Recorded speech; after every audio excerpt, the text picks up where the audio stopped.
이게 AI가 만든 재난 영화일까요? 아닙니다. 실제 중국 상하이 한복판입니다. 가로 세로 20m, 깊이 5m. 멀쩡하던 8차선 대로가 순식간에 통째로 삼켜집니다. 진짜 소름 돋는 건 그 다음입니다. 싱크홀 위로 둥둥 떠오른 것들, 철근, 콘크리트? 아닙니다. 스티로폼, 그리고 썩은 대나무. 중국이 자랑하던 마천루의 집안은 사실 거대한 쓰레기장이었습니다. 소국의 기술은 믿을 수 없다. 한국의 경고를 비웃던 중국이 전 세계 앞에서 개망신을 당하는 지금 한국 건설사들의 전화기는 쉴 새 없이 울리고 있습니다. 현장에 있던 프랑스 구조공학자는 이렇게 말했습니다. 이건 단순한 붕괴가 아닙니다. 시한폭탄의 타이머가 이제 막 켜졌을 뿐입니다. 그 말의 의미, 지금 바로 공개합니다. 제 이름은 앙투안 듀부아입니다.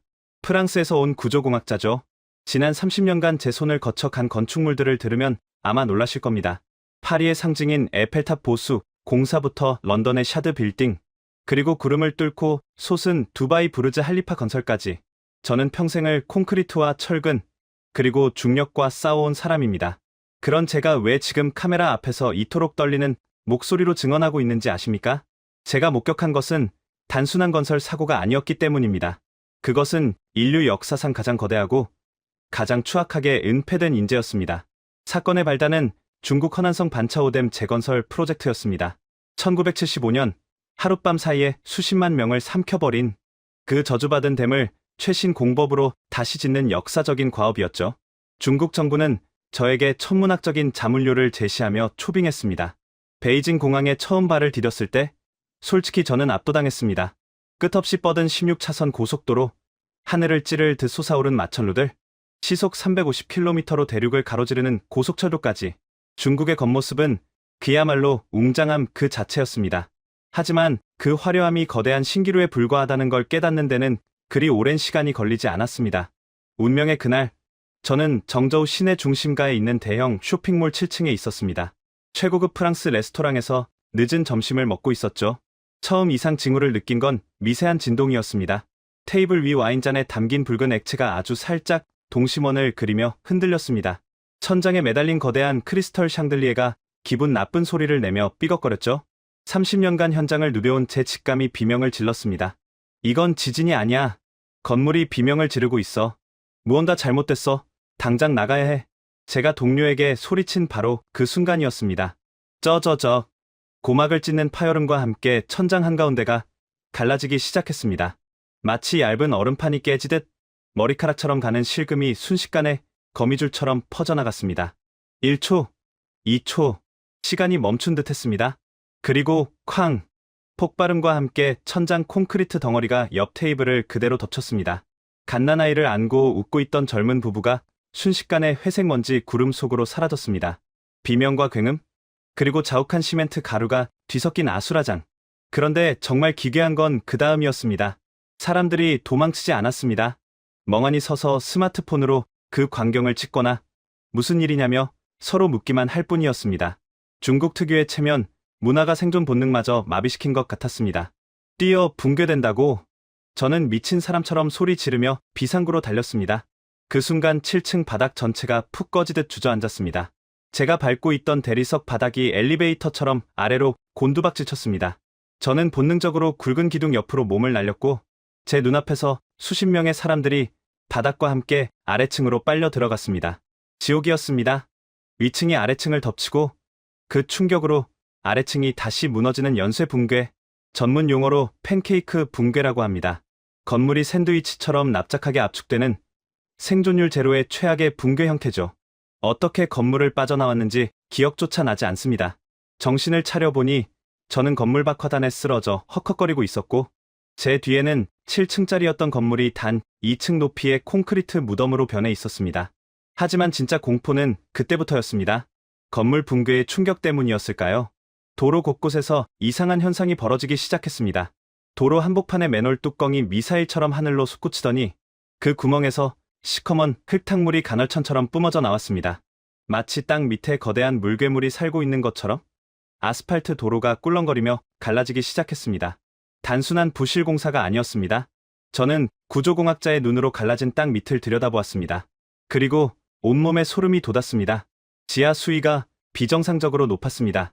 도시의 집안 자체가 물을 잔뜩 머금은 스펀지처럼 흐물거리고 있었던 겁니다. 이것은 예고편에 불과했습니다. 정저우라는 거대 도시의 땅 밑에서 상상조차 할 수 없는 양의 물이 끓어오르고 있다는 명백한 증거였으니까요. 그때 제 주머니 속 휴대폰이 진동했습니다. 액정에는 처음 보는 발신자의 이름이 떠 있었습니다. 한국 국가번호 82로 시작하는 낯선 번호. 그리고 메시지 창을 연 순간 저는 제 눈을 의심할 수밖에 없었습니다. 앙투안 듀부아 박사님, 지금 당장 정저우를 떠나십시오. 이것은 단순한 붕괴가 아닙니다. 발신자는 김혜원 박사, 한국수자원공사 K워터의 수석연구원이었습니다. 그녀와는 1년 전 국제댐 안전학술대회에서 만난 적이 있었습니다. 당시 명함을 교환하며 짧은 대화를 나눴던 기억이 났습니다. 그런 그녀가 어떻게 이 타이밍에 연락을 해온 걸까요? 저는 먼지 구석에서 몸을 일으키며 떨리는 손으로 메시지를 열었습니다. 첨부 파일이 하나 있었습니다. 긴급 상하이 홍차오 공항 인근 도로 붕괴 현장 분석. 영상을 재생하자마자 저는 숨을 멈췄습니다. 화면 속 장면은 재난 영화가 아니었습니다. 바로 몇 시간 전 상하이 도심 한복판에서 벌어진 실제 상황이었습니다. 화면 속 공항 인근의 왕복 8차선 대로가 마치 거대한 괴물이 입을 벌리듯 쩍 갈라지고 있었습니다. 작은 스마트폰 화면 너머로 비명소리가 들리는 듯했습니다. 가로 세로 20m, 깊이 5m가 넘는 초대형 싱크홀. 금이 간 아스팔트 바닥이 서서히 꺼지며 내려앉더니 그 위에 있던 조립식 건물과 적재된 건설, 자재들이 순식간에 땅속으로 빨려 들어갔습니다. 마치 개미지옥 같았습니다. 하지만 진짜 충격적인 장면은 그 다음이었습니다. 땅속에서 터져 나온 지하수와 하수관이 파열되면서 싱크홀 내부는 순식간에 거대한 저수지로 변해버렸습니다. 그리고 그 흙탕물 위로 무언가가 둥둥 떠다니기 시작했습니다. 건설 자재들이었습니다. 무거운 철근이나 콘크리트 덩어리가 아니었습니다. 물에 뜰 정도로 가벼운 스티로폼과 썩은 목재, 그리고 생활 쓰레기들이었습니다. 김혜원 박사의 음성 메시지가 이어졌습니다. 듀부아 박사님, 이 영상을 보셨나요? 이게 지금 중국의 현실입니다. 겉으로는 화려한 마천루를 자랑하지만 그 땅 밑은 텅 비어 있습니다. 상하이뿐만이 아닙니다. 저희 와미스 시스템이 감지한 바에 따르면 박사님이 계신 정저우시의 집안 데이터가 상하이 붕괴 직전과 99% 일치합니다. 등골이 오싹해졌습니다. 방금 제가 겪은 백화점 붕괴 사고, 그것은 낡은 건물의 문제가 아니었습니다. 집안 자체가 액체처럼 흐물거리는 액상화 현상, 즉 도시 전체가 물 위에 뜬 기름처럼 위태롭게 흔들리고 있다는 뜻이었습니다. 원인은 반차오댐입니다. 댐의 차수벽, 즉 물을 막는 벽 어딘가에 치명적인 결함이 생겼어요. 그 틈으로 새어나온 엄청난 양의 물이 지하 수맥을 타고 도시로 흘러들고 있습니다. 박사님, 당장 댐으로 가셔서 확인하셔야 합니다. 시간이 없습니다. 저는 멍하니 서 있을 수 없었습니다. 옷에 묻은 먼지를 털어낼 새도 없이 거리로 뛰쳐나갔습니다. 도로는 이미 아수라장이었습니다. 백화점 붕괴 소식을 듣고 몰려든 소방차와 구급차, 그리고 공포에 질려 뛰쳐나온 시민들로 교통은 완전히 마비된 상태였습니다. 저는 갓길에 세워진 택시를 잡아탔지만 기사는 고개를 저었습니다. 못 갑니다. 지금 시내 도로 곳곳이 통제됐어요. 앞쪽 도로도 방금 꺼졌다는 소문이 있어요. 돈은 2배, 아니 10배로 주겠소. 반차오댐 건설 현장 사무소로 갑시다. 제가 지갑에 있던 위안화 뭉치를 꺼내 보이자 기사는 그제야 엑셀을 밟았습니다. 차창 밖으로 보이는 풍경은 김혜원 박사의 경고가 현실임을 증명하고 있었습니다. 도로 곳곳에 거북이 등껍질 같은 균열이 가 있었고 맨홀 뚜껑 주변으로는 흙탕물이 보글보글 끓어오르고 있었습니다. 1km 이내에 500개 이상의 기업이 밀집된 이 비즈니스 구역 전체가 언제 무너질지 모르는 살얼음판이나 다름없었습니다. 1시간 뒤 저는 간신히 반차오댐 재건설 현장 사무소에 도착했습니다. 이곳은 시내와 달리 기이할 정도로 평온했습니다. 거대한 댐은 웅장한 자태를 뽐내며 서 있었고 현장 인부들은 바쁘게 움직이고 있었죠. 저는 곧장 프로젝트 총책임자인 천웨이 부장의 사무실로 쳐들어갔습니다. 천 부장, 당장 공사를 중단하고 수문을 개방해야 합니다. 천웨이는 최고급 보이차를 마시며 여유롭게 서류를 검토하고 있었습니다. 그는 땀과 먼지로 뒤범벅된 저를 보고 미간을 찌푸렸습니다. 듀부아 박사, 노크도 없이 이게 무슨 예의입니까? 그리고 공사 중단이라니요? 다음 달 완공식을 앞두고 무슨 헛소리입니까? 시내 상황 못 들었습니까? 백화점이 무너졌어요. 상하이에서는 초대형 싱크홀이 발생해서 건물들이 빨려 들어갔다고요? 저는 김혜원 박사가 보내준 상하이 싱크홀 영상을 그의 책상 위에 들이밀었습니다. 보세요. 지하수 누출로 땅이 꺼지고 있습니다. 이건 댐에서 물이 새고 있다는 증거입니다. 댐의 기초 집안 어딘가가 뚫렸다고요? 천의인은 영상을 흘깃보더니 코웃음을 쳤습니다. 이보세요, 박사님. 상하이는 여기서 1000km나 떨어져 있습니다. 거긴 원래 지반이 약한 매립지예요. 우리 댐과는 아무 상관없습니다. 상관이 없다고요? 한국의 와미스 시스템이 분석한 데이터입니다. 정저우의 집안 데이터가 붕괴 직전의 상하이와 똑같다고요? 한국이라는 단어가 나오자 천회의의 표정이 싸늘하게 굳었습니다. 그는 찻잔을 거칠게 내려놓았습니다. 또 그 한국 타령입니까? 그 조그만 나라가 위성 몇 개 띄웠다고 대국인 중국의 토목 기술을 가르치려 들다니 기가 차는군요. 우리 댐은 진도 8의 지진도 견디는 특수 공법으로 설계됐습니다. 물 셀 틈 따위는 없어요. 하지만 데이터가 말해주고 있지 않습니까? 지하 수위가 급상승하고 있다고요. 그건 최근 비가 많이 와서 그런 겁니다. 자연스러운 현상이에요. 박사님은 너무 예민해요. 프랑스 사람들은 원래 그렇게 겁이 많습니까? 그는 저를 조롱하고 있었습니다. 벽하고 대화하는 기분이었습니다. 그때 사무실 창밖으로 비가 내리기 시작했습니다. 후두둑, 후두둑. 단순한 빗소리가 아니었습니다. 유리창을 때리는 소리가 묵직했습니다. 하늘은 순식간에 시커먼 먹물처럼 어두워졌고 대낮인데도 밤처럼 깜깜해졌습니다. 태풍이 시작된 것입니다. 천 부장, 제발 내 말을 들으세요. 지금 태풍까지 오고 있습니다. 만약 댐 내부에 균열이 있다면 이 비를 견디지 못할 겁니다.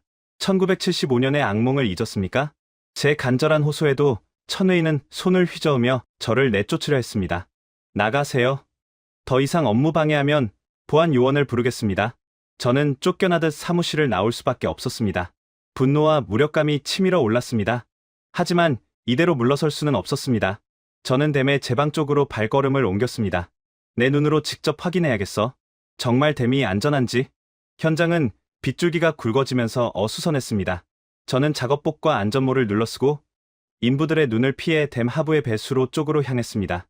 김혜원 박사가 말한 누수 지점이 있다면 분명 그곳일 테니까요. 미끄러운 진흙탕을 헤치며 배수로 근처에 다다랐을 때였습니다. 제 눈을 의심케 하는 광경이 보였습니다. 댐의 거대한 콘크리트 벽면 하단부, 흙으로 살짝 덮어놓은 곳에서 물이 콸콸 쏟아져 나오고 있었습니다. 마치 상처난 동맥에서 피가 뿜어져 나오듯 흙탕물이 맹렬한 기세로 분출되고 있었죠. 세상에, 이미 뚫렸어. 저는 떨리는 손으로 그 흙탕물을 만져보았습니다. 차가운 지하수가 아니었습니다. 미지근한 댐의 저수지 물이었습니다. 그리고 그 물속에 섞여 나온 것들을 보고 저는 그 자리에서 얼어붙고 말았습니다.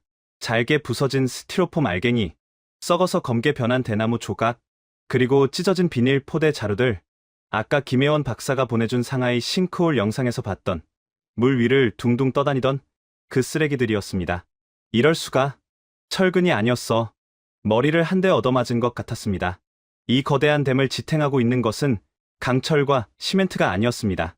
건설 비용을 빼돌리기 위해 철근 대신 대나무를 넣고 콘크리트 양을 줄이기 위해 스티로폼과 건설 폐기물을 채워 넣은 것입니다. 이것은 댐이 아니었습니다. 겉만 번지르르하게 색칠해 놓은 거대한 쓰레기 산이었습니다. 일명 두부비지 공정. 손가락으로 누르면 두부처럼 으깨진다고 해서 붙여진 중국 부실 공사의 대명사. 설마 국가의 명운이 걸린 댐 건설 현장에서조차 이런 짓을 저질렀을 줄은 상상도 못했습니다. 이 쓰레기 더미가 25억 톤의 물을 막고 있다니, 지금 쏟아지는 저 태풍을 견뎌야 한다니. 그 순간 제 등 뒤에서 누군가의 목소리가 들렸습니다. 거기 누구야? 거기 출입 금지 구역이야. 보안 요원들이 손전등을 비추며 달려오고 있었습니다. 저는 본능적으로 쓰레기 조각 몇 개를 주머니에 쑤셔 넣고 빗속으로 달리기 시작했습니다. 이건 단순한 누수가 아니었습니다. 이 댐은 시한부였습니다. 그리고 그 카운트다운은 이미 시작되었습니다. 저는 숨을 헐떡이며 빗속을 뚫고 달렸습니다. 머릿속에는 단 하나의 생각뿐이었습니다. 알려야 해. 이 댐은 가짜다. 곧 터진다. 하지만 하늘은 제 편이 아니었습니다. 빗줄기는 점점 폭우로 변했고 멀리서 들려오는 천둥 소리는 마치 댐이 무너지는 소리처럼 제 심장을 조여왔습니다. 주머니 속 휴대폰이 다시 진동했습니다. 김혜원 박사였습니다. 박사님, 지금 정저우 상공의 기압골이 심상치 않습니다. 태풍 사오라가 예상 경로를 바꿨어요. 정저우로 직진하고 있습니다. 그리고 방금 확인한 건데 뒤따라오던 태풍 하이쿠이가 합류하고 있어요. 두 태풍이 서로를 끌어당기는 후지와라 효과가 발생했습니다. 남은 시간은 48시간이 아닙니다. 그녀의 목소리가 떨리고 있었습니다. 오늘 밤입니다. 오늘 밤을 넘기기 힘들 것 같습니다. 저는 빗물에 젖은 채 멀리 어둠 속에 잠겨가는 정저우 시내를 바라보았습니다. 수백만 개의 불빛들이 반짝이고 있었지만 제 눈에는 그 모든 불빛이 곧 꺼질 촛불처럼 보였습니다. 지금 거대한 물의 지옥이 입을 벌리고 있었습니다. 보안 요원들의 고함 소리가 빗소리에 묻혀 희미해질 때까지 저는 달렸습니다. 진흙탕에 미끄러지고 나뭇가지에 얼굴을 긁혔지만 멈출 수 없었습니다. 제 주머니 속에는 이 거대한 댐이 가짜라는 증거, 썩은 대나무, 조각과 스티로폼 뭉치가 들어있었으니까요. 현장을 빠져나와 간신히 지나가던 트럭을 얻어 타고 정저우 시내로 돌아오는 길, 차창 밖 풍경은 이미 지옥의 서막을 알리고 있었습니다. 하늘은 대낮이라는 시간이 무색할 정도로 칠흑 같은 어둠에 잠겨 있었습니다. 검은 먹물을 풀어놓은 듯한 구름이 도시의 마천루를 집어삼킬 듯 낮게 깔려 있었고 그 사이로 번개가 쉴 새 없이 내리꽂혔습니다. 콰르릉 쾅. 단순한 천둥 소리가 아니었습니다. 하늘이 찢어지는 비명이었습니다. 트럭 운전사는 공포에 질린 표정으로 연신 와이퍼를 작동시켰지만 앞이 보이지 않을 정도로 쏟아지는 폭우를 감당하기엔 역부족이었습니다. 빗줄기가 아니라 마치 자갈돌을 쏟아붓는 것 같았습니다. 이봐요. 라디오 좀 켜봐요. 태풍 소식이 어떻게 됩니까? 제가 소리치자 운전사가 떨리는 손으로 라디오 볼륨을 높였습니다. 치직. 현재 태풍 사오라가 치지직. 예상 경로를 급변경하여 정저우를 직격하고 있습니다. 시민 여러분은 외출을 삼가시고 라디오 아나운서의 목소리조차 공포에 떨고 있었습니다. 예상 경로 변경. 김혜원 박사의 말이 또 맞았습니다. 한국의 와미스 시스템은 이 태풍이 중국 내륙 깊숙이 파고들 것을 정확히 알고 있었던 겁니다. 정저우 시내에 도착했을 때 도시는 이미 물바다였습니다.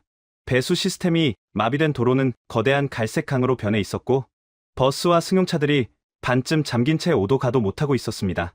하지만 진짜 공포는 물의 높이가 아니었습니다. 물의 색깔이었습니다. 단순한 빗물이 아니었습니다.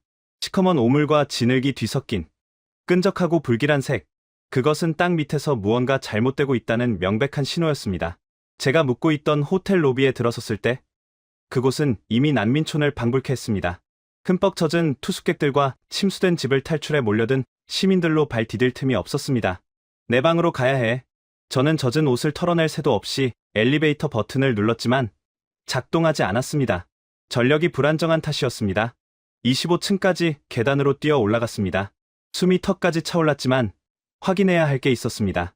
방에 도착하자마자 저는 노트북을 켜고 김혜원 박사에게 화상 통화를 연결했습니다. 화면이 켜지자마자 김 박사의 심각한 얼굴이 나타났습니다. 그녀의 뒤로는 수십 개의 모니터가 번쩍이고 있었고 붉은색 경고등이 요란하게 깜빡이고 있었습니다. 뒤부하 박사님, 무사하셨군요. 지금 정저우 상황이 어떻습니까? 최악입니다. 도시 전체가 물에 잠겼어요. 그리고 제가 댐에서 확인했습니다. 박사님 예측대로였어요. 철근 대신 대나무와 쓰레기를 넣었습니다. 그 댐은 가짜예요. 김 박사는 놀라지 않았습니다. 이미 알고 있었다는 듯 고개를 끄덕였습니다. 그럴 줄 알았습니다. 저희 위성 데이터가 댐 내부의 밀도 차이를 감지했거든요. 박사님, 지금부터 제 말 잘 들으세요. 상황이 급변했습니다. 그녀가 화면에 띄운 기상 지도는 충격적이었습니다. 두 개의 거대한 태풍 소용돌이가 서로 엉켜 마치 하나의 거대한 괴물처럼 몸집을 불리고 있었습니다. 태풍 사오라와 하이쿠이가 완전히 합류했습니다. 후지와라 효과로 에너지가 증폭되고 있어요. 지금 정저우 상공에 비구름이 갇혔습니다. 앞으로 12시간 동안 이 구름은 움직이지 않고 그 자리에서 물 폭탄을 쏟아부을 겁니다. 예상 강우량은요? 1500mm 이상입니다. 1500. 저는 말문이 막혔습니다. 정저우의 1년치 비가 하룻밤 사이에 쏟아진다는 뜻이었습니다. 댐이 아무리 튼튼해도 버틸 수 없는 양인데 하물며 쓰레기로 지은 댐이라니? 박사님, 댐 붕괴 시뮬레이션 결과가 나왔습니다. 오늘 새벽 3시 댐 수위가 임계점을 넘는 순간 수압을 견디지 못한 제방 하단부가 터져나갈 겁니다. 그러면 25억 톤의 물이 시속 100km로 정저우를 덮칠 겁니다. 도착까지 걸리는 시간은 30분. 이 호텔도 안전하지 않습니다. 새벽 3시. 시계를 보니 밤 9시였습니다. 남은 시간은 고작 6시간. 대피해야 합니다.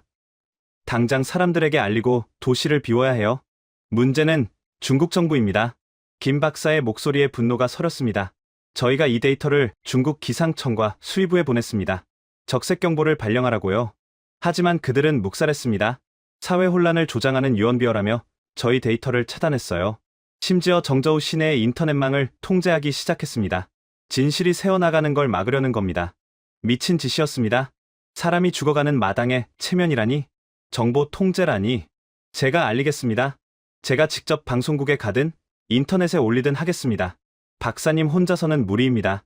지금 공안들이 외국인들의 통신을 감청하고 있어요. 하지만 현장에 조력자가 한 명 있습니다. 조력자요?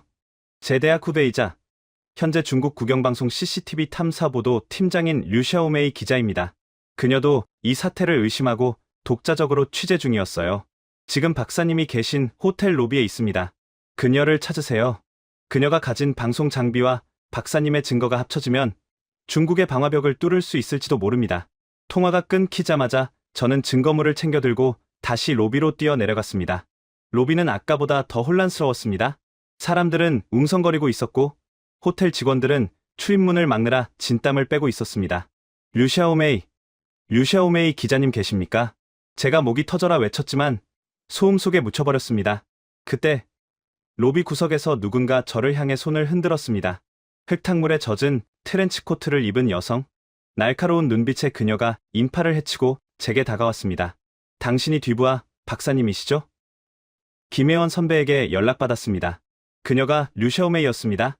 그녀는 주변을 경계하며 저를 구석진 비상구 쪽으로 이끌었습니다.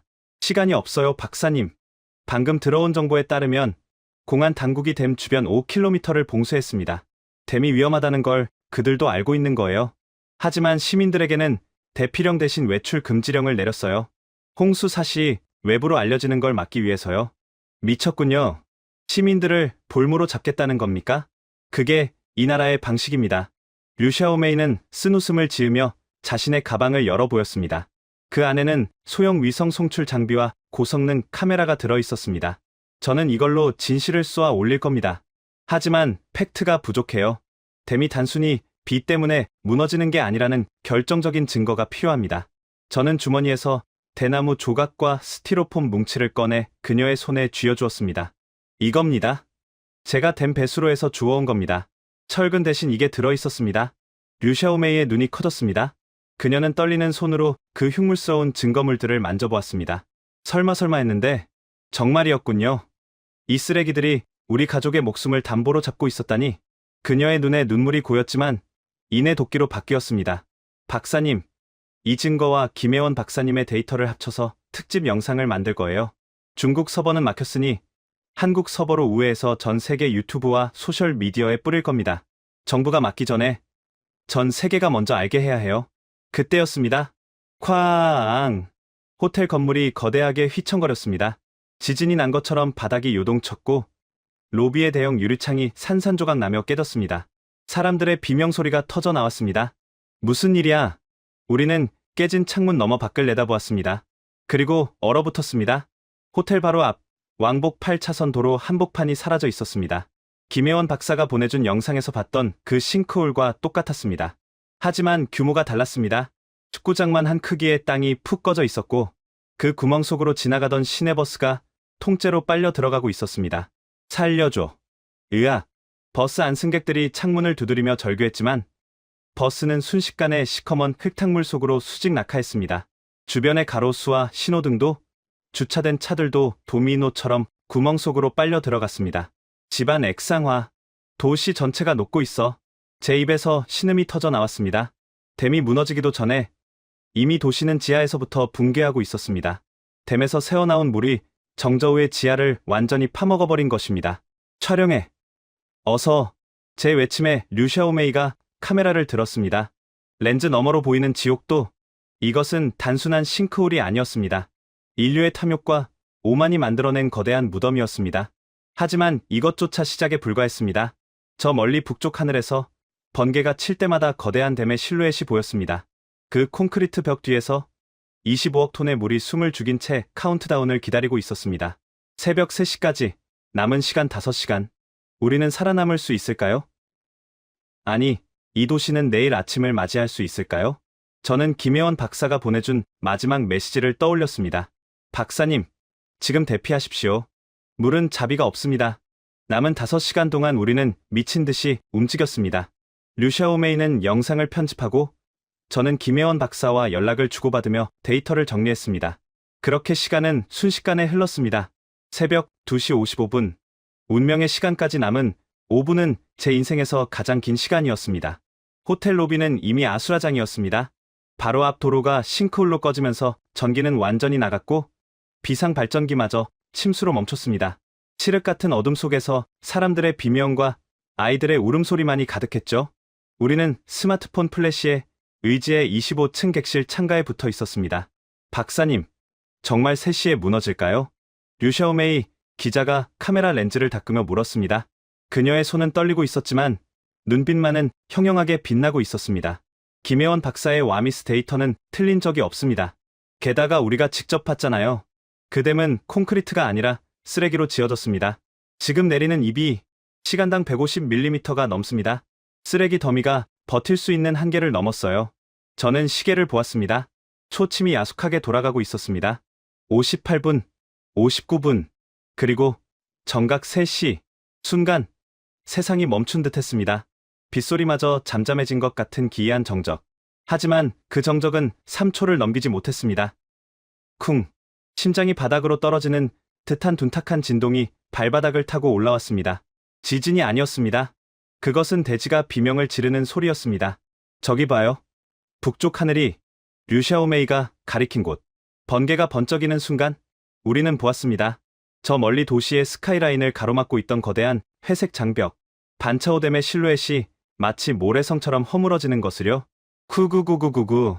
거리는 15km나 떨어져 있었지만 댐이 붕괴하는 굉음은 제트기 엔진 소리보다 더 크게 고막을 때렸습니다. 120m 높이의 제방이 터지자 갇혀있던 25억 톤의 물이 폭발하듯 쏟아져 나왔습니다. 그것은 물이 아니었습니다. 악마의 아가리였습니다. 시커먼 물벽이 도시를 향해 돌진했습니다. 높이만 10m가 넘는 거대한 해일이었습니다. 그 물벽은 자비가 없었습니다. 가장 먼저 댐 아래에 있던 마을들이 흔적도 없이 사라졌습니다. 불빛들이 반짝이던 마을이 단 1초 만에 암흑천지로 변했습니다. 수천 가구가 순식간에 수장된 것입니다. 오 신이시여. 저는 저도 모르게 성호를 그었습니다. 하지만 기도는 너무 늦었습니다. 물살은 시속 100km의 속도로 정저우 시내를 향해 쇄도하고 있었습니다. 박사님, 헬기는요? 한국이 보낸다는 헬기는 언제 와요? 류샤오메이가 절규하듯 물었습니다. 곧 올 겁니다. 옥상으로 가야 해요. 이 건물도 안전하지 않아요. 우리는 옥상을 향해 뛰기 시작했습니다. 하지만 엘리베이터는 먹통이었고 비상계단은 이미 공포에 질려 위로 올라가려는 사람들로 가득 차 있었습니다. 비켜요. 비키라고요. 사람들은 서로를 밀치고 밟으며 위층으로 향했습니다. 인간의 존엄성 따위는 사라진 지 오래였습니다. 오직 살아야겠다는 본능만이 남은 생존의 정글. 그때였습니다. 쾅! 건물 전체가 거대한 망치에 맞은 듯 휘청거렸습니다. 댐에서 터져나온 본류가 드디어 시내에 도달한 것입니다. 계단실 창문이 깨지며 흙탕물이 폭포수처럼 쏟아져 들어왔습니다. 3층, 4층, 5층. 물이 차오르는 속도가 상상을 초월했습니다. 제 눈앞에서 뒤처진 사람들이 물살에 휩쓸려 계단 아래로 사라졌습니다. 비명소리조차 낼 틈이 없었습니다. 박사님, 제 손 잡으세요. 류샤오메이가 넘어진 저를 일으켜 세웠습니다. 우리는 젖먹던 힘을 다해 옥상 문을 향해 달렸습니다. 폐가 터질 것 같았고 다리는 납덩이처럼 무거웠지만 멈추면 죽음뿐이었습니다. 마침내 옥상 문을 열고 밖으로 나갔을 때 펼쳐진 광경은 현실이 아니었습니다. 정저우는 사라졌습니다. 우리가 알던 그 화려한 도시는 온데간데 없고 끝이 보이지 않는 흙탕물의 바다만이 넘실거리고 있었습니다. 물 위로 삐죽 솟은 고층 빌딩들만이 이곳이 도시였음을 증명하는 비석처럼 서 있었습니다. 저 아래 도로였던 곳에는 자동차들이 장난감처럼 둥둥 떠다니고 있었고 가로등에 매달린 사람들이 살려달라고 손을 흔들고 있었습니다. 하지만 그들을 구해줄 방법은 없었습니다. 물살이 너무 거세서 보트조차 띄울 수 없는 상황이었습니다. 무너져요. 저 건물 건너편에 있던 15층짜리 주상복합 아파트가 서서히 기울기 시작했습니다. 댐 붕괴의 충격파와 싱크홀이 겹치면서 집안이 견디지 못한 것입니다. 거대한 건물이 마치 슬로모션처럼 옆으로 쓰러지며 물속으로 처박혔습니다. 수백 명의 사람들이 그 안에 있었을 텐데. 풍덩. 거대한 물보라가 일며 건물이 사라졌습니다. 물보라가 옥상까지 튀어 올랐습니다. 우리도 곧 저렇게 될 거예요. 끝났어요. 류샤오메이가 바닥에 주저앉았습니다. 그녀의 카메라도 빗물에 젖어 있었죠. 호텔 건물도 미세하게 진동하고 있었습니다. 지하 주차장이 침수되면서 부력이 생겨 건물이 뜨기 시작한 겁니다. 그때 빗소리 사이로 낯선 기계음이 들려왔습니다. 두두두두두. 하늘을 올려다보았습니다. 먹구름 사이를 뚫고 서치라이트 불빛 하나가 내려오고 있었습니다. 헬기다. 헬기가 왔어. 옥상에 있던 사람들이 환호성을 질렀습니다. 동체 옆면에 선명하게 그려진 태극 마크. 그리고 대한민국 구조대라는 글씨. 김혜원 박사가 약속을 지킨 것입니다. 한국 정부가 중국의 영공통제 반발을 무릅쓰고 인도적 차원에서 강행 돌파시킨 구조 헬기였습니다. 헬기가 강풍에 휘청거리며 옥상 위로 호버링을 시도했습니다. 하지만 옥상은 이미 사람들로 가득 차 착륙할 공간이 없었습니다. 줄사다리. 줄사다리를 내려준다. 헬기에서 밧줄이 내려왔습니다. 사람들이 서로 먼저 타려고 엉겨붙었습니다. 아비규환이었습니다. 진정하세요. 아이들과 여자 먼저. 차례를 지키세요. 제가 소리쳤지만 들리지 않았습니다. 헬기 조종사가 확성기로 경고 방송을 했습니다. 질서를 지키지 않으면 구조할 수 없습니다. 물러서세요. 전원 사망할 수 있습니다. 그제야 사람들이 주춤했습니다. 류샤오메이 기자가 아이를 아는 여성들을 먼저 사다리로 보냈습니다. 그녀는 끝까지 카메라를 놓지 않은 채 사람들을 도왔습니다. 류 기자, 이제 당신 차례예요. 어서 타요. 박사님 먼저 가세요. 저는 이 장면을 더 찍어야 해요. 저기 보세요. 댐의 속살이 보여요. 그녀가 가리킨 곳. 날이 밝아오면서 무너진 댐의 단면이 희미하게 드러나고 있었습니다. 망원 렌즈로 본 그 모습은 충격적이었습니다. 콘크리트가 부서진 자리에 흉물스럽게 튀어나온 대나무들, 마치 찢어진 헝겊 인형처럼 터져나온 스티로폼 덩어리들. 저게 25억 톤의 물을 막고 있었다니. 사람의 목숨을 담보로 사기를 친 현장이 적나라하게 드러나 있었습니다. 찍었어요. 저게 증거예요. 살인자들이 만든 가짜 댐. 류샤오메이가 소리쳤습니다. 그때 호텔 건물이 크게 휘청거렸습니다. 1층 로비가 완전히 무너지며 건물이 기울기 시작한 것입니다. 안 돼. 지금 당장 타야 해. 저는 류샤오메이의 팔을 낚아채고 줄사다리로 몸을 날렸습니다. 우리 두 사람이 사다리에 매달리자마자 헬기가 급상승했습니다. 콰르르릉. 발밑에서 굉음이 들렸습니다. 우리가 서 있던 호텔 옥상이 멀어지더니 건물이 45도 각도로 기울며 옆 건물과 충돌했습니다. 옥상에 남겨진 사람들의 절규가 헬기 소리에 묻혀 사라졌습니다. 단 10초 차이였습니다. 조금만 늦었어도 우리 역시 저 흙탕물 속의 원혼이 되었을 겁니다. 헬기 안으로 끌어올려진 우리는 바닥에 쓰러져 가쁜 숨을 몰아쉬었습니다. 헬기 안에는 한국인 구조대원이 타고 있었습니다. 괜찮으십니까? 김혜원 박사님 요청으로 왔습니다. 늦어서 죄송합니다. 아니요. 덕분에 살았습니다. 감사합니다. 정말 감사합니다. 저는 구조대원의 손을 잡고 울먹였습니다. 국경을 넘어 생명을 구하러 온 그들의 용기가 아니었다면 우리는 이미 죽은 목숨이었습니다. 창밖으로 내려다본 정저우는 거대한 호수로 변해 있었습니다. 해가 뜨기 시작했지만 그 햇살이 비추는 것은 희망이 아닌 참혹한 죽음의 현장이었습니다. 물 위에 뜬 수만 개의 파편들. 그리고 그 사이사이 떠있는 사람들. 이건 전쟁보다 더해. 류샤오메이가 창문에 얼굴을 묻고 오열했습니다. 하지만 슬픔에 잠겨있을 시간은 없었습니다. 우리는 살아남았고 우리 손에는 이 참사의 원인을 밝힐 결정적 증거가 들려 있었으니까요. 헬기는 생존자들을 태우고 도시 외곽의 안전지대로 향했습니다. 그곳은 해발 고도가 높은 야산에 마련된 임시 대피소였습니다. 하지만 헬기가 착륙을 준비할 때 저는 무언가 잘못되었다는 것을 직감했습니다. 대피소 주변을 둘러싼 철조망, 그리고 그곳을 지키고 있는 수십 대의 군용 트럭과 무장 군인들, 그들은 구조대가 아니었습니다. 착륙장에 내리자마자 군인들이 헬기를 에워쌌습니다. 총구가 우리를 향하고 있었습니다. 전원 하차하라. 소지품을 모두 바닥에 놓고 손을 머리 위로 올려라. 인민의 반군 장교가 고함을 질렀습니다. 그들은 생존자를 반기는 눈빛이 아니었습니다.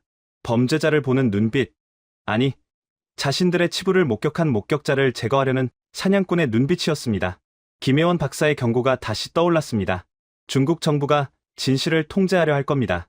우리는 댐의 물살은 피했지만 이제 더 거대하고 무서운 권력의 해일 앞에 서게 되었습니다. 저는 품속에 숨긴 류샤오메이의 메모리 카드를 꽉 쥐었습니다. 이것만은 무슨 일이 있어도 지켜야 해. 헬기 로터 소리가 잦아들자 빗소리와 군인들의 고함 소리가 그 공간을 채웠습니다. 진흙탕이 된 임시 착륙장. 그곳은 구원의 장소가 아니었습니다. 철조망으로 둘러싸인 거대한 수용소였습니다. 전원하차, 동작 봐라. 짐 검사부터 실시한다. 인민의 반군 장교가 지휘봉으로 헬기 문을 두드렸습니다. 그의 눈빛은 맹수처럼 번들거렸습니다.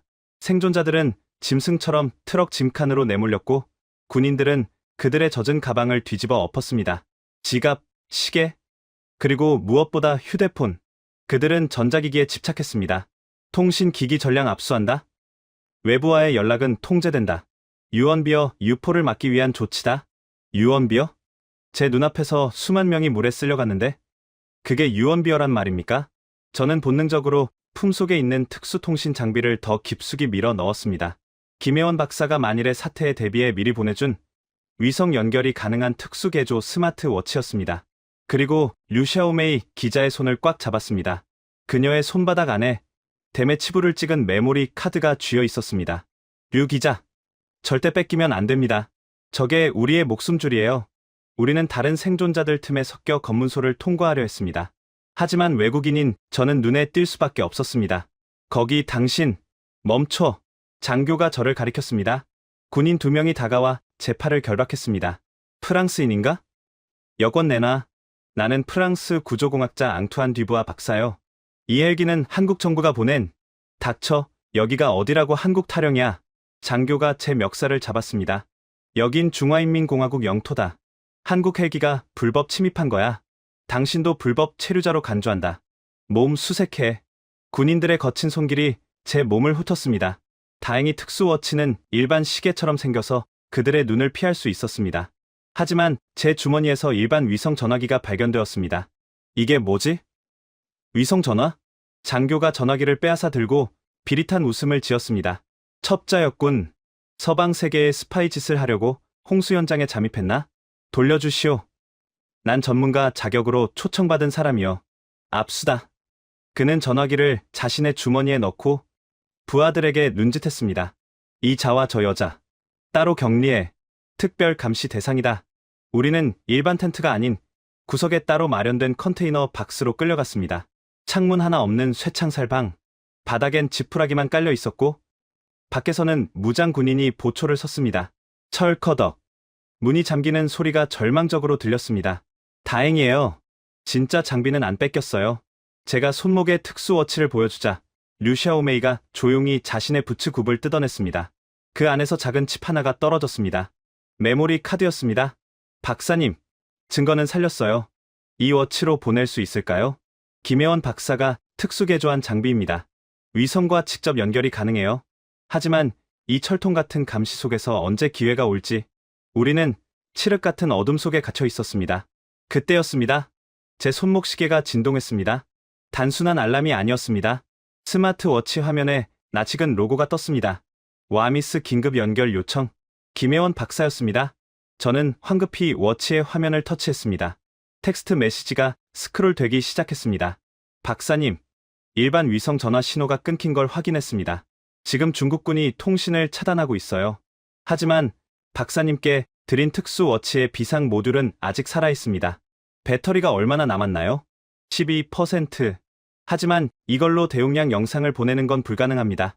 제가 떨리는 손으로 답장을 입력하자 곧바로 답변이 왔습니다. 가능합니다. 지금부터 10분 뒤. 대한민국 다목적 실용위성 아리랑 7호가 박사님 머리 위 고도 500km 지점을 통과합니다. 제가 위성의 데이터 덤프 모드를 활성화했습니다. 박사님 워치를 중계기로 써서 메모리 카드의 데이터를 쏘아 올릴 겁니다. 하지만 워치에는 카드 슬롯이 없습니다. 블루투스. 류 기자가 가진 카메라에 블루투스 기능이 있을 겁니다. 그걸 켜세요. 워치와 페어링한 뒤 워치를 통해 위성으로 쏘는 겁니다. 단, 시간은 딱 3분입니다. 위성이 지나가는 시간 동안 전송을 끝내야 해요. 대담한 작전이었습니다. 이 좁은 컨테이너 안에서 밖에는 총든 군인이 서 있는데 카메라와 시계를 연결해서 우주에 떠 있는 위성으로 데이터를 보내다니? 류 기자, 카메라 블루투스 켜요. 류 샤오메이가 주머니 깊숙한 곳에서 소형 액션캠을 꺼냈습니다. 다행히 군인들이 큰 방송용 카메라만 뺏어가고 이 작은 카메라는 발견하지 못한 모양이었습니다. 켰어요. 페어링 준비 완료. 저는 스마트워치의 블루투스 설정을 열었습니다. 연결됨 액션캠 XH1. 좋아. 이제 업로드만 누르면. 그때 밖에서 군화 발소리가 들렸습니다. 안에 조용히 해. 무슨 소리가 들리는데? 보초병이 곤봉으로 컨테이너 벽을 쾅쾅 쳤습니다. 우리는 숨을 죽였습니다. 10분 뒤 아리랑 위성이 머리 위로 올 때까지 기다려야 했습니다. 1분, 2분, 시간이 영원처럼 느껴졌습니다. 컨테이너 틈새로 빗물이 스며들어 바닥을 적셨습니다. 추위와 공포가 엄습했지만 류 샤오메이의 눈빛은 흔들리지 않았습니다. 박사님, 만약 들키면 제가 시선을 끌게요. 박사님은 전송을 멈추지 마세요. 그런 소리 마요. 같이 나가는 겁니다. 띠링. 드디어 워치에 신호가 잡혔습니다. 아리랑 7호 위성 접속 승인. 신호 강도 양호. 전송 시작. 저는 전송 버튼을 눌렀습니다. 워치 화면에 파란색 진행 바가 뜨기 시작했습니다.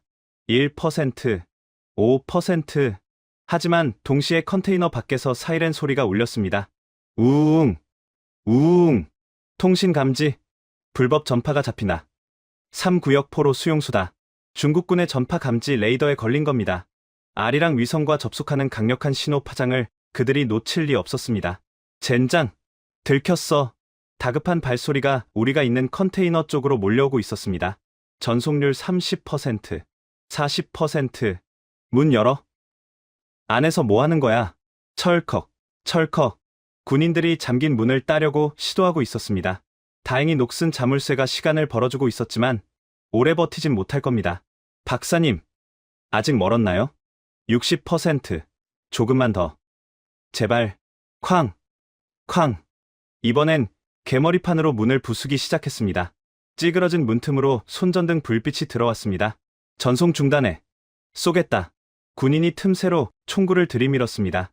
그 순간 류 샤오메이가 몸을 날려 문틈을 자신의 등으로 막아섰습니다. 안 돼요. 쏘지 마세요. 우린 민간인이에요. 비켜. 이 여자야. 퍽. 둔탁한 소리와 함께 류 샤오메이가 비명을 질렀습니다. 군인이 틈새로 곤봉을 찔러 넣은 겁니다. 그녀의 등에서 피가 배어나왔지만 그녀는 물러서지 않았습니다. 박사님. 빨리요. 빨리. 그녀의 희생 덕분에 1초, 2초를 더 벌었습니다. 85%, 90%. 제 손목이 뜨거워졌습니다. 스마트워치가 과열되면서 경고음을 냈지만 무시했습니다. 터져도 상관없어. 제발 가라. 한국으로 가라. 쾅. 마침내 자물쇠가 부서지며 문이 활짝 열렸습니다. 수십 개의 서치라이트가 우리를 비췄고 총구들이 제 머리를 겨눴습니다. 손들어. 기기 내려놔. 장교가 뛰어들어와 제 손목을 낚아채려 했습니다. 바로 그 0.1초의 순간. 띠리링. 전송 완료. 데이터 무결성 100%. 화면에 녹색 체크 표시가 뜨는 것을 본 순간 저는 워치를 바닥에 내동댕이 쳤습니다. 그리고 군홧발로 짓밟아 부숴버렸습니다. 빠직. 너, 이 새끼. 장교가 제 얼굴을 가격했습니다. 입안에서 비릿한 피맛이 느껴지며 바닥으로 쓰러졌습니다. 하지만 저는 웃고 있었습니다. 늦었어. 이미 한국에 도착했어. 장교는 부서진 워치를 주워들고 부들부들 떨었습니다. 그는 상황을 파악한 듯 창백해진 얼굴로 무전기에 소리쳤습니다. 코드 레드. 코드 레드. 정보 유출 발생. 한국 위성이다. 막아. 하지만 이미 늦었습니다. 빛의 속도로 날아간 데이터는 지금쯤 서울의 와미스 센터 서버에 안착했을 테니까요. 군인들이 저와 류 샤오메이를 거칠게 일으켜 세웠습니다. 그들은 우리의 손에 수갑을 채우고 머리에 검은 두건을 씌웠습니다. 끌고 가. 지하 벙커로. 쥐새끼들이 찍찍거리지 못하게 입을 막아버려. 어둠 속으로 끌려가면서도 저는 류 샤오메이의 손을 찾았습니다. 그녀의 손은 차가웠지만 맥박은 힘차게 뛰고 있었습니다. 우리는 해냈습니다. 이제 공은 한국으로 넘어갔습니다. 이 고립된 섬에서 쏘아 올린 작은 진실의 파편이 바깥 세상에서 어떤 폭풍을 일으킬지 놈들은 상상조차 못할 것입니다. 0과 1의 전쟁은 우리의 승리였습니다. 하지만 진짜 전쟁은 이제부터였습니다. 눈을 떴을 때 세상은 온통 하얀색이었습니다. 천국의 빛이 아니었습니다. 시신경을 태울 듯이 쏟아지는 LED 조명의 눈부심이었습니다. 손목과 발목이 쇠사슬에 묶인 채 저는 차가운 철제 의자에 앉아 있었습니다. 입안에서는 비릿한 피맛이 났고 온몸은 두들겨 맞은 듯 욱신거렸습니다. 옆을 보니 류샤오메이 기자가 고개를 떨군 채 의식 없이 묶여 있었습니다. 그녀의 찢어진 옷 사이로 피멍이 보였습니다. 일어났나? 듀부아 박사. 어둠 속에서 한 남자가 걸어 나왔습니다. 군복이 아닌 말끔한 정장을 입은 남자. 그의 손에는 류샤오메이의 카메라와 제 부서진 스마트 워치가 들려 있었습니다. 나는 국가안전부의 왕 국장이다. 자네가 저지른 짓이 얼마나 큰 죄인지 알고 있나? 그는 부서진 시계를 책상 위에 던졌습니다. 국가 기밀 유출, 불법 통신, 그리고 스파이 혐의. 이 정도면 사형감이지. 하지만 프랑스 정부와의 외교 마찰을 피하고 싶으니 기회를 주겠다. 왕 국장은 서류 한 장을 내밀었습니다. 자백서. 본인은 서방 세력의 사주를 받아 댐 붕괴 영상을 조작하였으며 중국의 이미지를 실추시켜야 했음을 인정합니다. 기가 막혔습니다. 수만 명이 죽어나간 이 마당에 조작이라니. 당신들은 악마요. 사람들이 물에 잠겨 죽어가는데 고작 한다는 짓이 은폐와 조작입니까? 닥쳐. 왕 국장이 제 뺨을 후려갈겼습니다. 귀에서 이명 소리가 들렸습니다. 진실? 진실은 힘 있는 자가 만드는 거야. 자네가 보낸 데이터. 그거 다 차단됐어. 우리 사이버 부대가 위성 신호를 교란해서 파일이 깨졌다고. 아무것도 한국으로 넘어가지 않았어. 그는 비웃으며 류샤오메이의 머리채를 잡고 흔들었습니다. 이 여자도 마찬가지야. 자네가 서명하지 않으면 이 여자는 쥐도 새도 모르게 사라질 거야. 반차오댐 희생자 명단에 이름 한 줄 올리지 못하고. 그때 류샤오메이가 힘겹게 눈을 떴습니다. 퉁퉁 부은 눈으로 저를 바라보며 고개를 저었습니다. 박사님, 서명하지 마세요. 놈들은 거짓말을 하고 있어요. 입 다물어. 왕 국장이 그녀의 복부를 걷어찼습니다. 류샤오메이가 신음하며 고꾸라졌습니다. 제 피가 거꾸로 솟았습니다. 하지만 묶인 몸으로는 아무것도 할 수 없었습니다. 절망적이었습니다. 정말 데이터 전송이 실패한 걸까? 김혜원 박사의 말은 거짓이었나? 왕 국장이 다시 펜을 들이밀었습니다. 자, 선택해. 서명하고 살아서 프랑스로 돌아갈 텐가? 아니면 여기서 썩어 문드러질 텐가? 펜 끝이 서류에 닿으려는 찰나였습니다. 철문이 콱 열리며 부관 한 명이 허겁지겁 뛰어 들어왔습니다. 그의 얼굴은 사색이 되어 있었습니다. 국장님, 큰일 났습니다. 뭐야? 신문 중인 거 안 보여? 그게 아닙니다. 지금 인터넷을 보셔야 합니다. 전 세계가 난리 났습니다. 부관이 떨리는 손으로 태블릿 PC를 켰습니다. 화면에는 붉은색 속보 자막이 번쩍이고 있었습니다. CNN, 중국의 두부비지 댐 스캔들 폭로, BBC, 한국 AI가 밝힌 반차오 참사의 진실. 왕 국장의 눈이 튀어나올 듯 커졌습니다. 화면 속 앵커 뒤로 류샤오메이가 목숨 걸고 찍은 그 영상이 선명하게 재생되고 있었습니다. 터져나간 콘크리트 벽, 뼈대처럼 드러난 썩은 대나무들, 스티로폼 알갱이가 둥둥 떠다니는 흙탕물, 그리고 그 영상 위에 한국 와미스 시스템이 분석한 3D 스캔 데이터가 겹쳐지며 댐 내부의 빈 공간과 부실 자재의 위치를 엑스레이처럼 적나라하게 보여주고 있었습니다. 이게 어떻게? 왕 국장이 뒷걸음질 쳤습니다. 화면은 한국 대전의 K워터 상황실로 넘어갔습니다. 김혜원 박사가 수십 명의 외신 기자들 앞에서 브리핑을 하고 있었습니다. 그녀의 목소리는 단호하고 냉철했습니다. 이것은 자연재해가 아닙니다. 명백한 인재입니다. 저희 와미스 위성 아리랑 7호가 포착한 열화상 데이터를 보십시오. 댐 붕괴 3일 전부터 이미 내부 온도가 상승하고 있었습니다. 시멘트 양생이 불량하여 마찰열이 발생한 겁니다. 그리고 결정적으로 그녀는 류샤오메이가 찍은 대나무 철근 사진을 확대했습니다. 이것이 21세기 G2 국가가 지은 댐의 실체입니다. 중국 정부는 이 사실을 은폐하기 위해 현장에 있던 프랑스 전문가와 자국 기자를 감금하고 있습니다. 우리는 그들의 즉각적인 석방을 요구합니다. 전 세계가 보고 있었습니다.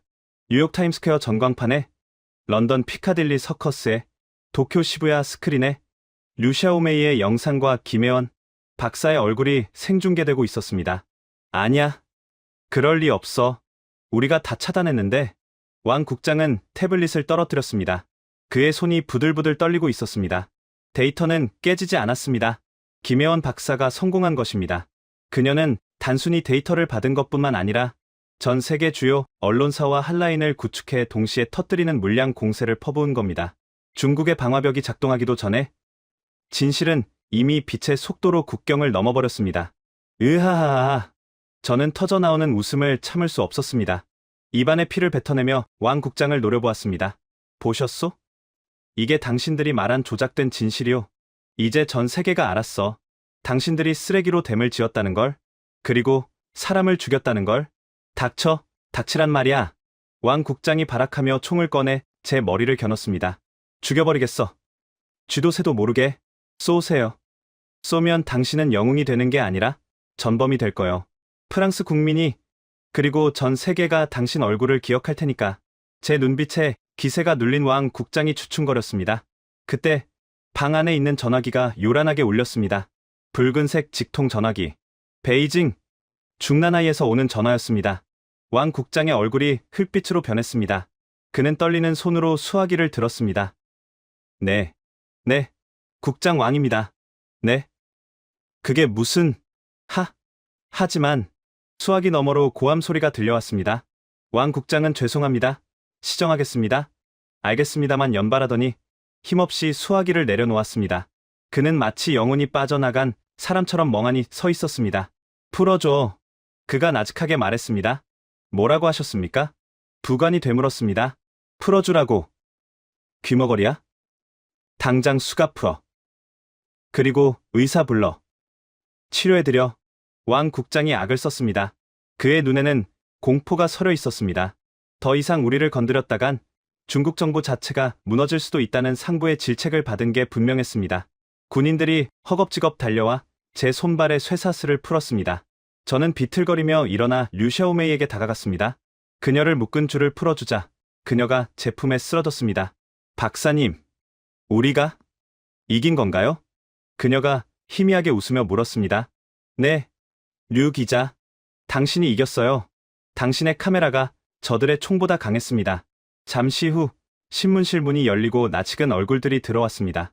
프랑스 대사관 직원들과 한국 영사관 직원들이었습니다. 그들 뒤로 수많은 외신 기자들의 플래시 세례가 터졌습니다. 뒤부하 박사님, 프랑스 대사입니다. 늦어서 죄송합니다. 대통령께서 직접 지시하셨습니다. 이제 안전합니다. 류샤오메이 씨는요? 그녀도 보호받아야 합니다. 물론입니다. 한국 정부가 그녀에게 정치적 망명을 제안했습니다. 그녀는 이제 세계의 증인입니다. 중국도 함부로 손대지 못할 겁니다. 우리는 기자들의 플래시 세례를 받으며 벙커를 걸어 나갔습니다. 왕 국장과 공안들은 구석에 처박혀 고개를 들지 못했습니다. 그토록 위세등등하던 그들이 진실 앞에서는 한낱 겁먹은 쥐새끼에 불과했습니다. 밖으로 나오자 눈부신 햇살이 쏟아졌습니다. 폭우는 그쳤고 구름 사이로 파란 하늘이 보였습니다. 하지만 싸움은 끝난 게 아니었습니다. 이제 무대는 신문실이 아니었습니다. 뉴욕, UN 본부. 그곳에서 진짜 거인들의 전쟁이 기다리고 있었습니다. 중국은 이명백한 증거 앞에서도 여전히 오리발을 내밀고 있었으니까요. 박사님, 준비되셨습니까? 한국 영사가 제게 물었습니다. 저는 류샤오메이의 손을 꼭 잡고 고개를 끄덕였습니다. 갑시다. 가서 저들의 가면을 완전히 벗겨버립시다. 뉴욕 맨해튼의 UN 본부. 거대한 회색 건물 안은 전 세계에서 몰려든 외교관들과 기자들로 북새통을 이루고 있었습니다. 그 중심에 휠체어를 탄 류샤오메이 기자와 제가 앉아 있었습니다. 그녀의 몸은 여전히 붕대로 감겨 있었지만 눈빛만은 그 어느 때보다 강렬하게 빛나고 있었습니다.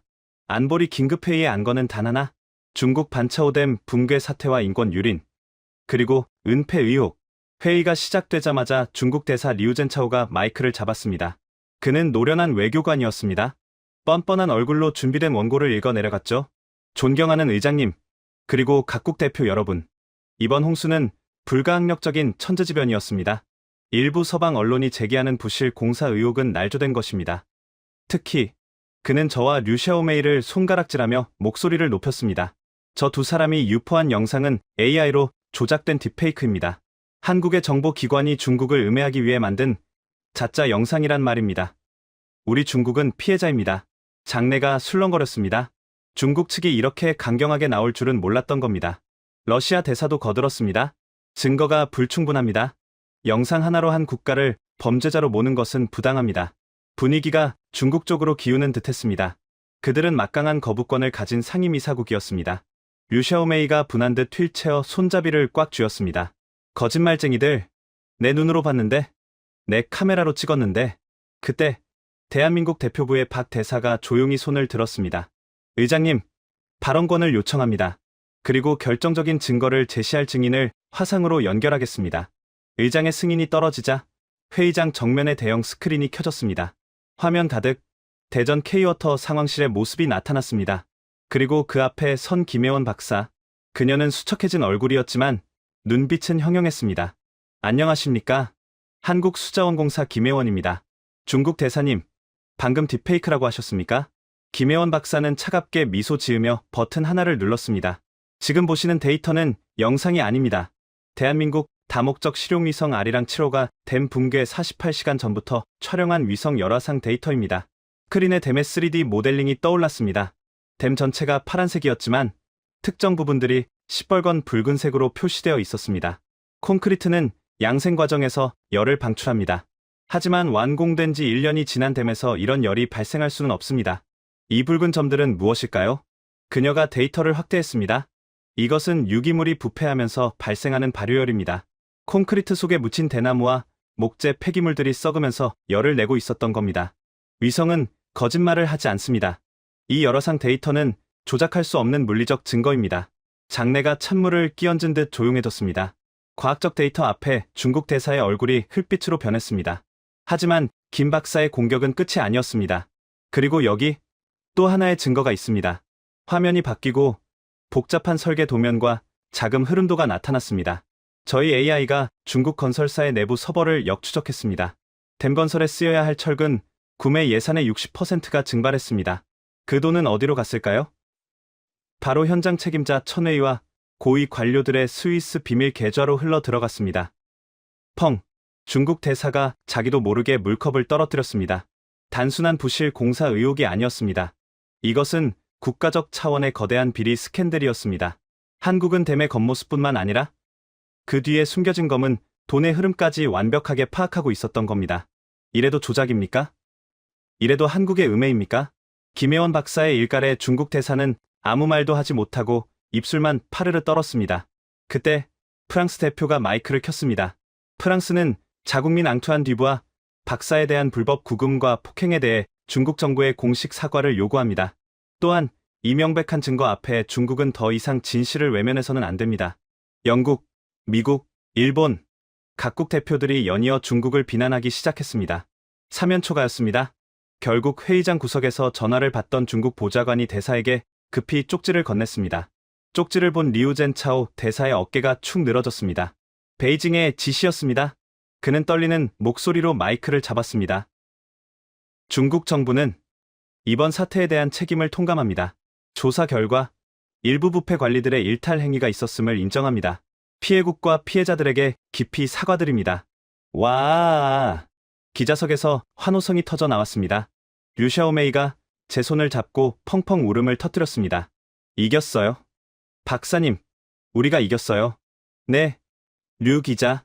진실이 이겼습니다. 거인 중국이 무릎을 꿇은 것입니다. 총칼이 아닌 한국의 과학기술과 데이터 앞에 말이죠. 그로부터 며칠 뒤 저는 서울 한강변에 서 있었습니다. 따뜻한 봄바람이 불어오고 강물은 평화롭게 흐르고 있었습니다. 뒤부아 박사님. 뒤에서 들려오는 반가운 목소리. 김혜원 박사였습니다. 그녀의 옆에는 건강을 되찾아가는 류샤오메이가 밝은 미소를 짓고 서 있었습니다. 어서 오세요. 한국은 처음이시죠? 김 박사님. 화면으로만 뵙다가 이렇게 직접 만나니 꿈만 같군요. 당신이 제 생명의 은인입니다. 우리는 뜨겁게 포옹했습니다. 국적도, 언어도 달랐지만 우리는 생사를 함께한 전우였습니다. 류샤오메이는 한국으로 망명한 뒤 현재 서울에 지국을 둔 국제 인권단체의 대변인으로 활동을 준비하고 있습니다. 박사님, 저 곧 책을 낼 거예요. 무너진 댐, 세워진 진실이라는 제목이에요. 그녀가 수줍게 웃으며 말했습니다. 베스트셀러가 되겠군요. 제가 첫 번째로 사겠습니다. 우리는 한강공원 벤치에 앉아 강물을 바라보았습니다. 김혜원 박사가 태블릿을 꺼내 보여주었습니다. 보세요. 지금 이 순간에도 와미스는 전 세계를 지키고 있습니다.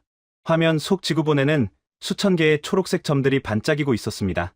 유럽의 라인강, 미국의 미시시피강, 아프리카의 나일강까지 한국의 기술이 전 세계의 물을 지키고 사람을 살리고 있었습니다. 기술은 차갑지만 그 기술을 만드는 사람의 마음은 따뜻해야 한다고 생각해요.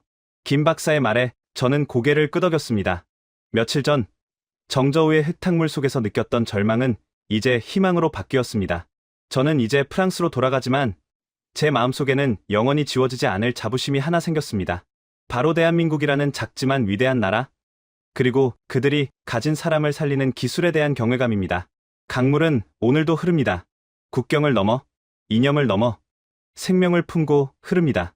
그리고 그 흐름을 지키는 눈, 와미스가 있는 한 인류는 더 이상 어둠 속에서 두려움에 떨지 않을 것입니다. 이것이 제가 목격한 기적, 그리고 위대한 유산에 대한 기록입니다. 여러분, 지금까지 디부아 박사의 증언을 함께 하셨습니다. 어떠셨나요? 댐 하나에 숨겨진 썩은 대나무, 스티로폼, 그리고 사라진 철근 예산의 60%. 이 세 가지 숫자가 25억 톤의 물을 막고 있었습니다. 그리고 그 진실을 밝힌 것은 총이 아니었습니다. 밤새 데이터를 분석한 연구원의 손끝이었습니다. 아무도 믿어주지 않을 때 묵묵히 위성을 띄우고 수치를 기록한 사람들이 있었기에 가능한 일이었습니다. 그리고 마침내 거인이 무릎을 꿇었습니다. 디부아 박사는 이렇게 말했습니다. 대한민국이라는 작지만 위대한 나라에 대한 경외감이 생겼습니다. 이 이야기가 가슴에 울림을 주셨다면 댓글에 물은 기억한다 5글자만 남겨주십시오. 여러분의 댓글 하나가 이 진실이 묻히지 않게 하는 힘이 됩니다. 그리고 지금 이 순간에도 와미스는 전 세계의 강을 지키고 있습니다. 여러분의 공유 한 번이 그 눈을 더 멀리 뻗게 합니다. 기술은 차갑지만 그 기술을 만든 사람의 마음은 따뜻했습니다.